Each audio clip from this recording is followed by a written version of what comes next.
Hi, friends. Welcome to the True Crime Corner with Mama Venus. I am here to deliver your weekly dose of South African true crime.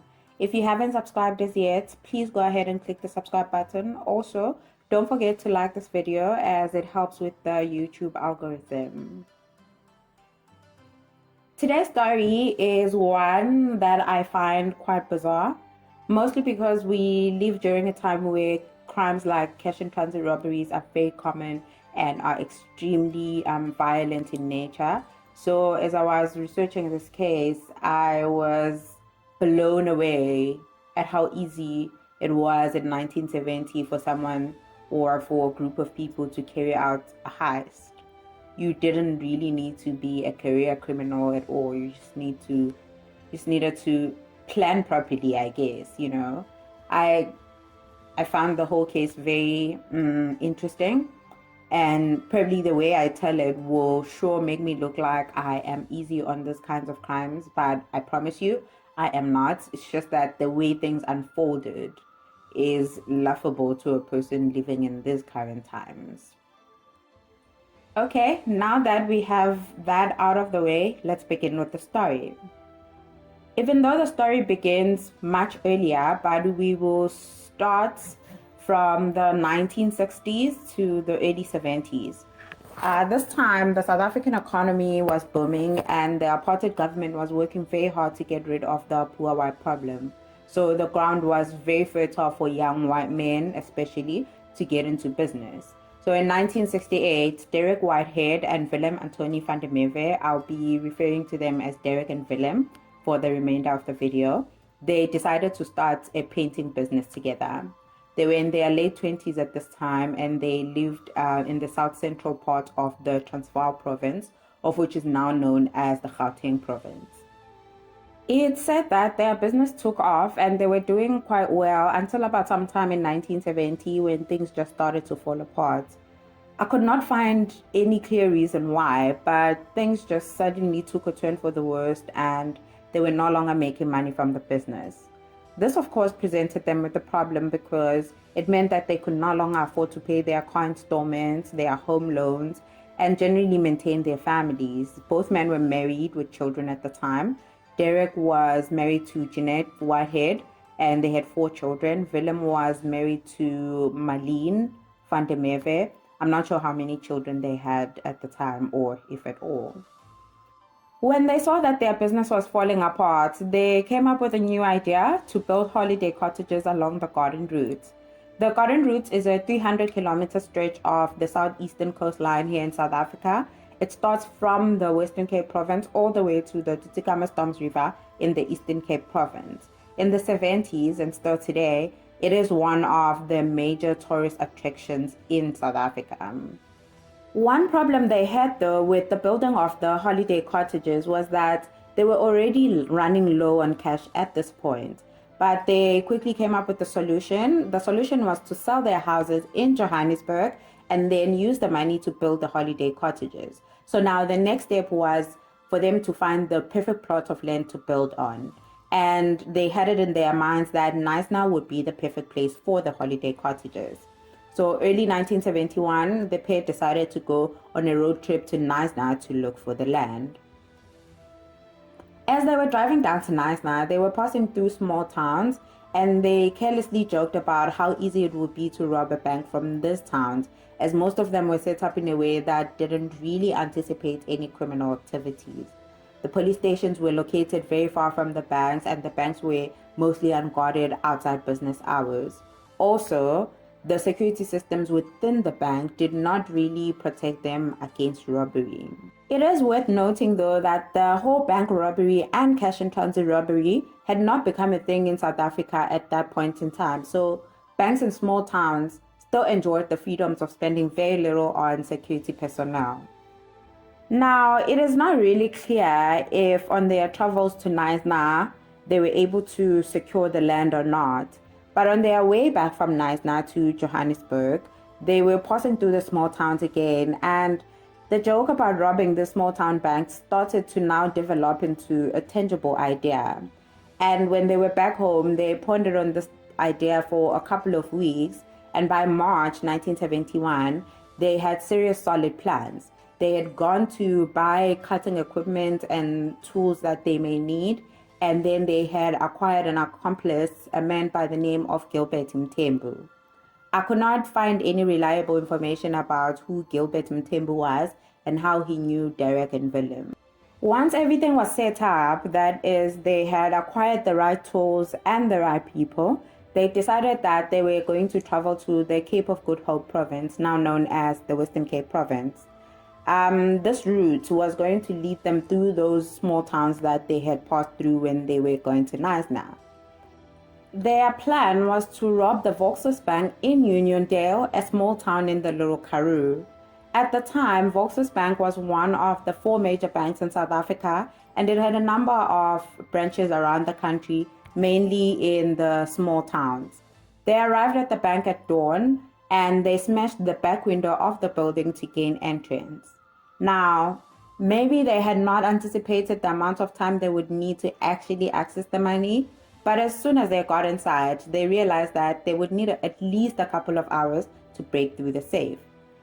At this point, the sun was already coming up and people were soon going to be walking the streets. So the trio decided to leave and come back later when it will be unlikely for them to be caught. They returned to Volkswagen Bank later that day to continue with their plans of robbery, but when they got there, they simply could not bring themselves to do it. So they decided to just abandon the whole operation and just go back home in Gauteng. On their way back home, they miraculously regained their courage and decided to rob a Volkswagen Bank located in Aberdeen. Aberdeen is about 2 or 3 hours away from Uniondale. So they get to the bank in Aberdeen, and Derek remained at the front to keep watch and be able to quickly warn his friends if there were any distractions. Willem and Gilbert went and smashed the back window and entered the bank. The two would surface again about 15 minutes later, disappointed because they could not open the safe. It turns out the safe was made of carbon steel, of which was resistant to cutting torches at the time. So Gilbert, Derek, and Willem were forced to go back home without the money they had set out to the Cape for. This was a disappointing journey for Derek and Willem because they had spent all this money that they already didn't have to buy all this equipment and travel hundreds of kilometers to the other side of the country, only for them to return home with zero solutions to their financial struggles. Their business was still falling apart and their bills were still unpaid. To add salt to the injury, as soon as they arrived back home in Gauteng, their cars were repossessed by the Trust Bank in Johannesburg. At this point, any hope that they had to save their painting business had slowly disappeared. The only thing that was left to do now was for Willem and Derek to go to the bank and negotiate the repossession of the remaining assets and take it from there. So on one of the days that they were going back and forth trying to negotiate, Willem was at the Hillbrow branch of the Trust Bank. While here, he was talking to one of the bank officials when he sees a security van carrying cash stopping outside the bank. The driver got off with a box full of money to deliver into the bank. He had left the security van unlocked and unattended. This scene obviously sparked some interest to Willem because this is a vehicle with money left unattended for about 10 to 15 minutes, so anyone can walk up to it, grab as much money as they want, and run off without consequence. Now, as we all know at this point, Derek was in a very desperate financial situation, and given that they had already attempted to rob a bank, the idea to rob a security van wouldn't be far-fetched. So he decided to go pitch the idea to his friend Derek, and it really didn't take much to convince Derek. Now the problem was, how were they going to safely execute this plan? These men were no career criminals. Also, they wanted to take the van whilst it's unattended, not with the driver in it, because violence was way out of their comfort zone. They quickly came up with a solution to this one, and that was to get hold of the security van keys. This would also be a bit of a challenge though, because the security officer would take the car keys off when he took the money into the bank. But Willem and Derek were men with a plan, so to overcome this key challenge, they decided that they were going to cause the security van to break down so that it can be taken to the garage to be fixed. They will then follow the van into the garage and then try to get the keys there. They had done their research at this point, and they knew exactly where the van would be parked every night, and that it was unguarded. So on the night of the 25th of April 1971, they went and poured gallons of oil into the petrol tank. The next morning, they followed the van around town, but it didn't break down. Turns out the oil wasn't as effective. These men were not about to give up though, because the next night, on the 26th of April 1971, they went and poured water into the petrol tank of the van. The next morning, they followed the van around town, the water did the trick, and the van broke down.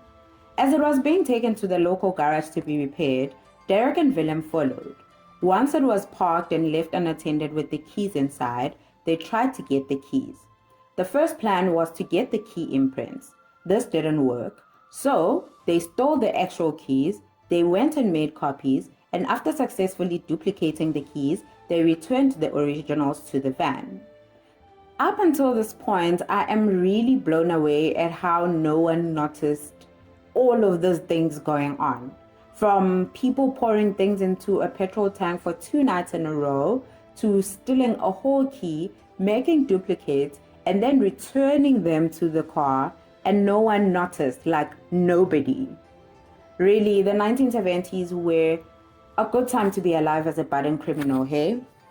All this time that the men were planning this robbery, their wives are said to have had no idea. Derek had been hinting to his wife, though, that they had a solid plan in place to get money and that all their financial troubles would soon disappear. The plan was almost ready. They just needed a getaway car just in case the van got intercepted.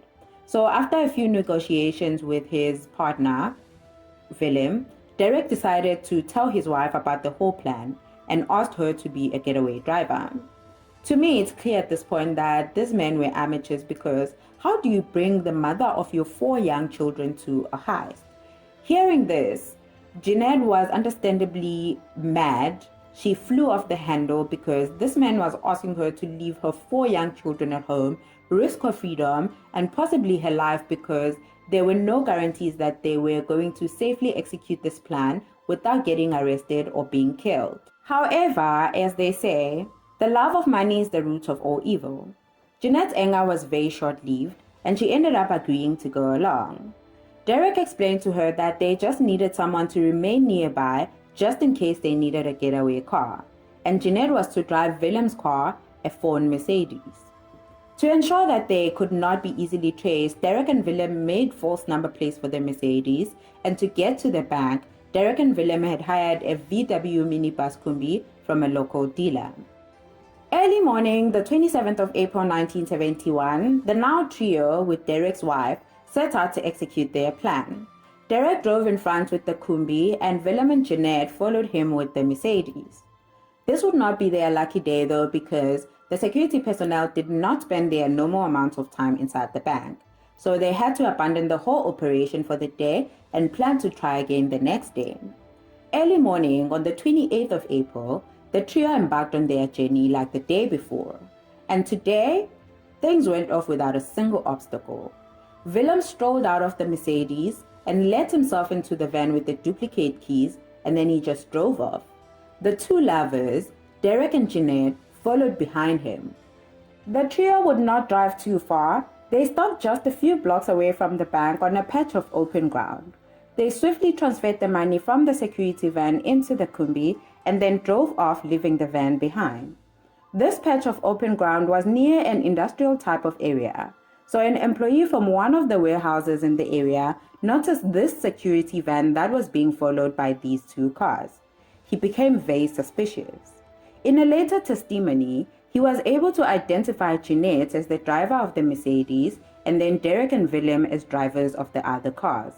Turns out, none of the trio had even tried to wear disguises. From here, they drove to Parktown. This is where they transferred the money from the Kombi to the Mercedes, and then they abandoned the Kombi in the northern suburbs.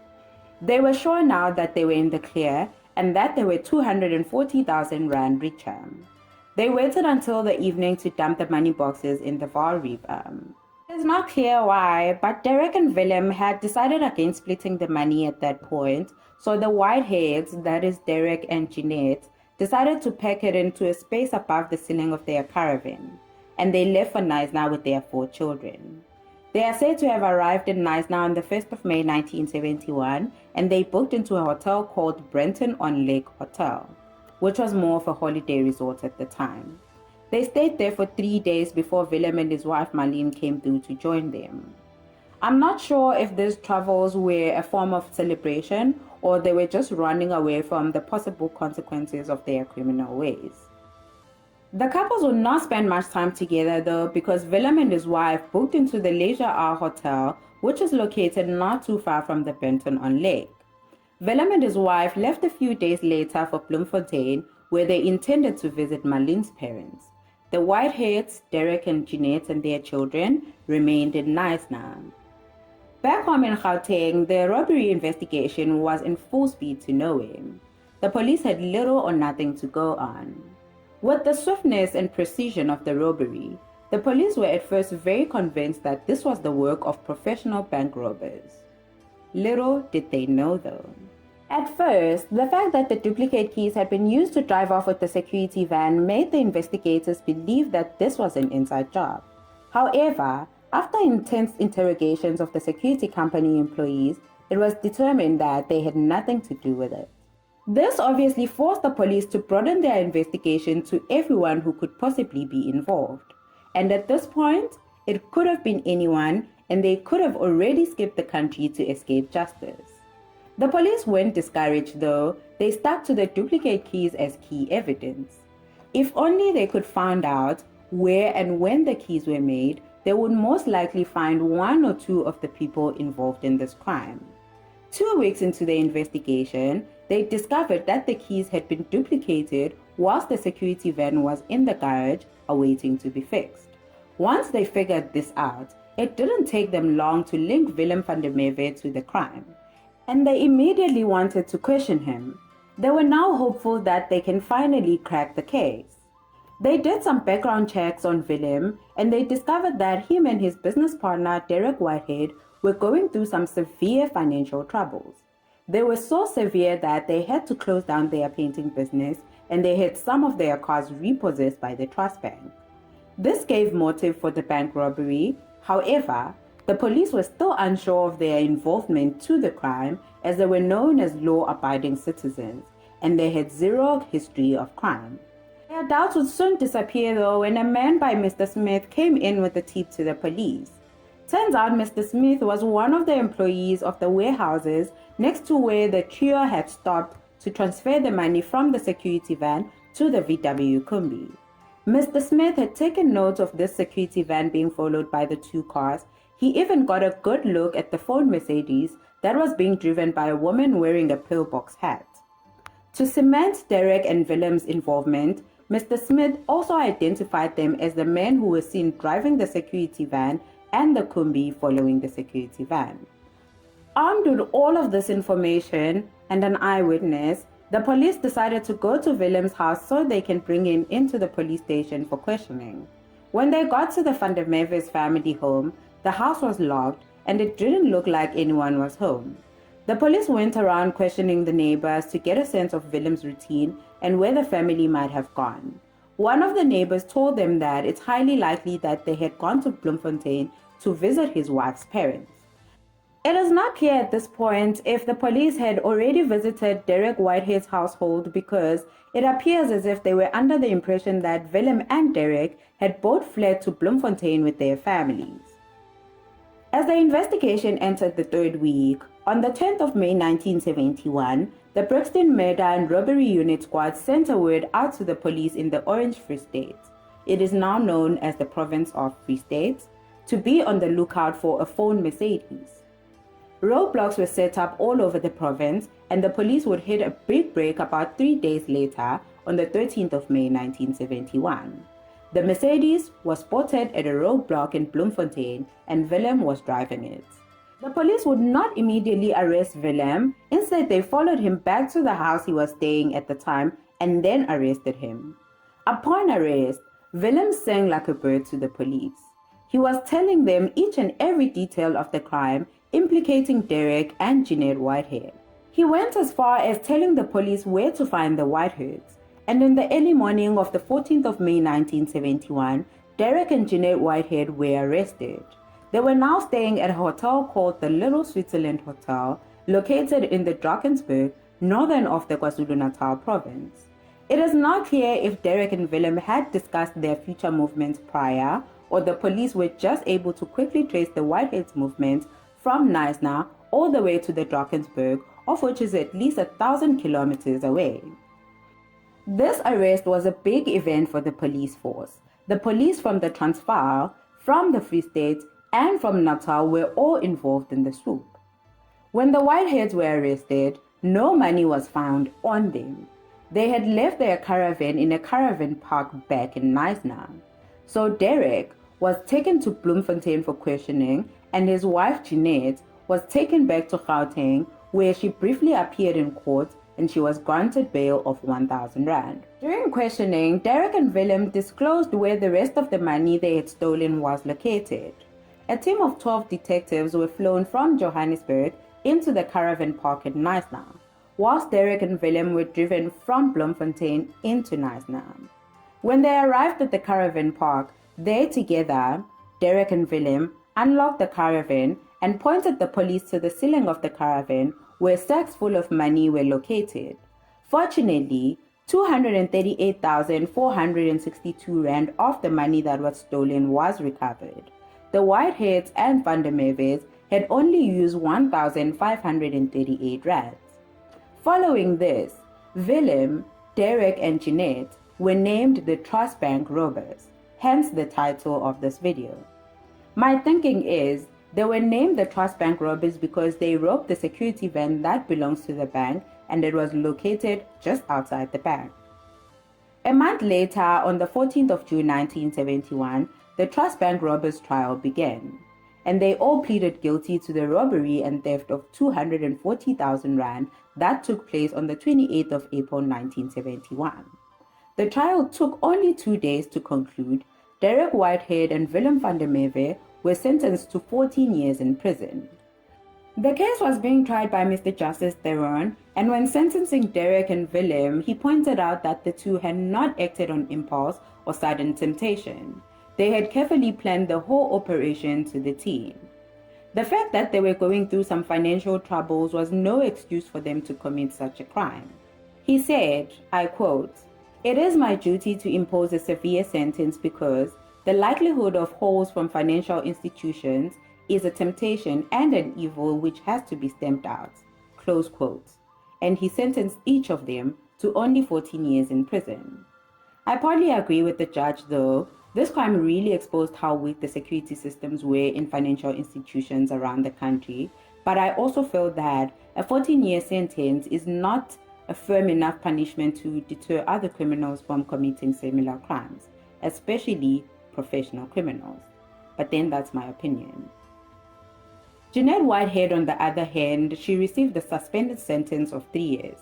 This means if she was on her best behavior and did not commit any crime for the next 3 years, which was between 1971 and 1974, she was never going to be punished for her role in the robbery.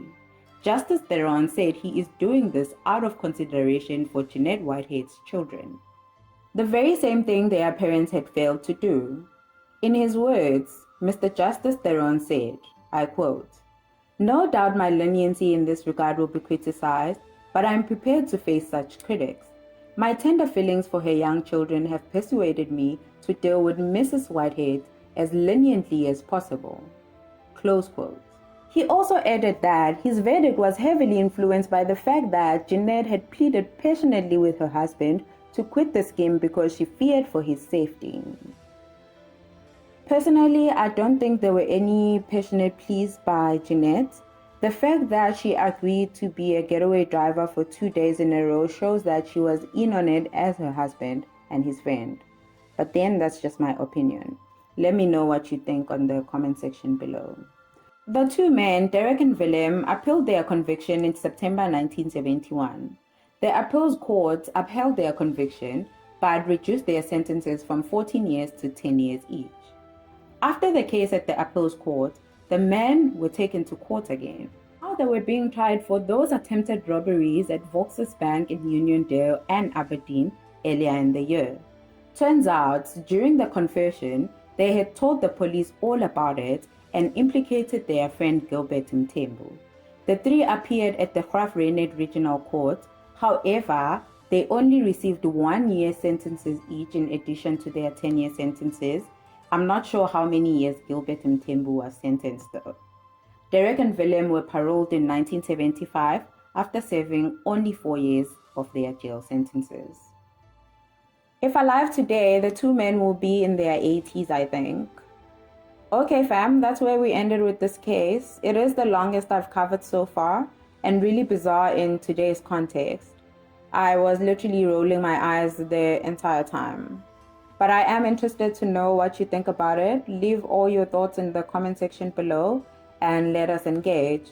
Please also don't forget to like this video. Also don't forget to click the subscribe button for more true crime content from my channel.